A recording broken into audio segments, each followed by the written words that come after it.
In February 2026, Bill Gaither picked up the phone 250 times. Not to announce a tour, not to sell tickets, not to plan a farewell. He called 250 gospel singers and told them to come to Nashville because at 90 years old, he had looked at the people he loved and decided the clock had run long enough without one more room full of voices on film. What happened next was not a concert. It was not a reunion.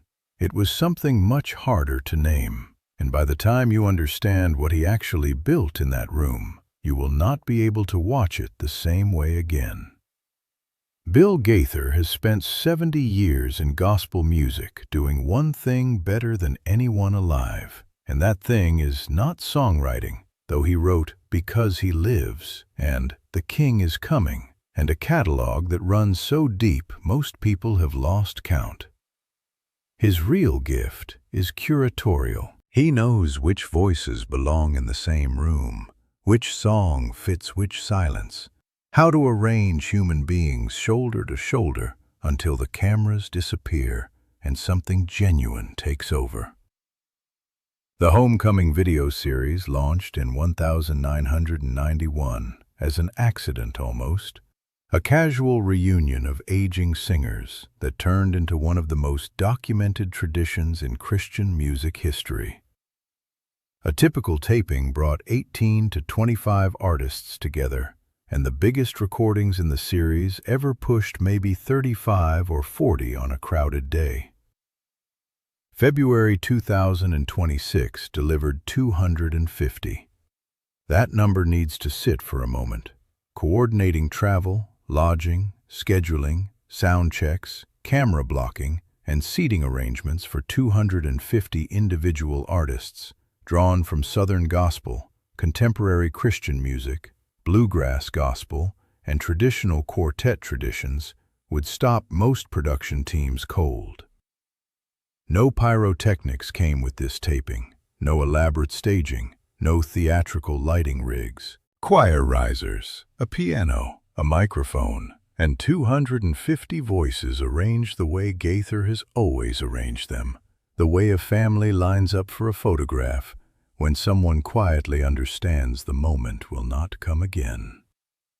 Ernie Haase, Mark Lowry, David Phelps, the Gaither Vocal Band, the Booth Brothers, Gordon Mote, Russ Taff, Karen Peck and New River, the Hoppers, Ivan Parker, Wes Hampton, Charlotte Ritchie, Jason Crabb, the Collingsworth Family, Greater Vision, Brian Free and Assurance, Janet Paschal, Squire Parsons, Jeff and Sherry Easter, Gene McDonald, Guy Penrod, Steve Green, the McCameys, Legacy 5, Gold City.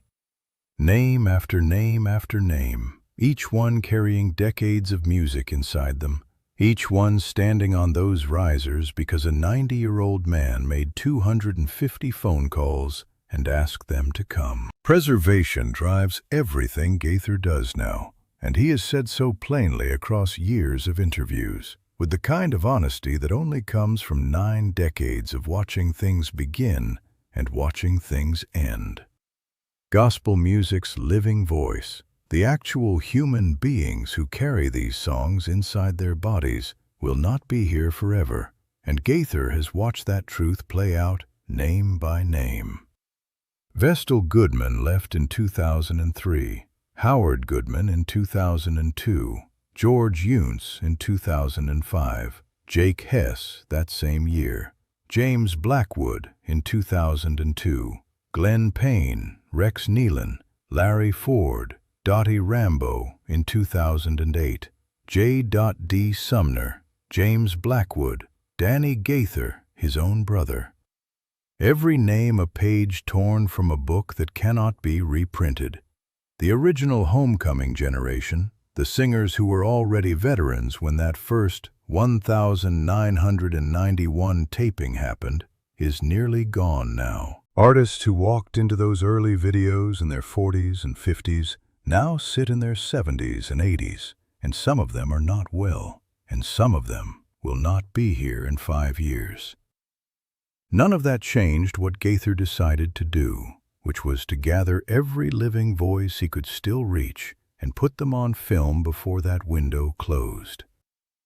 The February 2026 taping functions as an archive project as much as a worship service. A man who understands mortality from the inside, using every resource at his disposal to make sure that when these voices go silent, the music they carried does not disappear with them.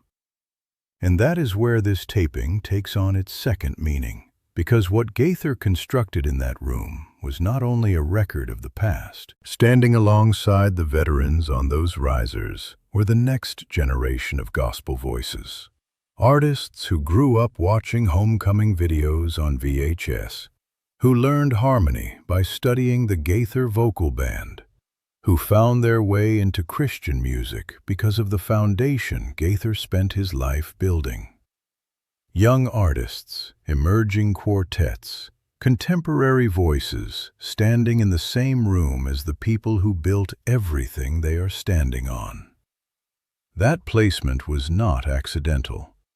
With the composition of that room, Gaither communicated something that no press release could carry, that the homecoming tradition does not end here. It transfers. The baton has been held out for 70 years, and there are new hands ready to take it. Who carries this forward has been a quiet tension inside gospel music for years, because what Gaither does is not purely musical. He knows how to create an atmosphere where professional singers forget the cameras exist and simply worship. And that cannot be taught directly. What can be passed on is the belief behind it, that gospel music deserves to be treated with care, that the people who sing it deserve to be honored, that the audience watching at home deserves to feel like they are sitting in that room. The younger artists on those risers in February 2026 were not just performers filling seats. They were the next chapter being written in real time, shaped by the same hands that shaped everything before them. Gaither has spent his entire career believing that hymns like "Because He Lives" and "The King is Coming" are not decorative, not nostalgic filler for a Sunday morning program, but necessary. The kind of songs that reach people in rooms where nothing else can get through.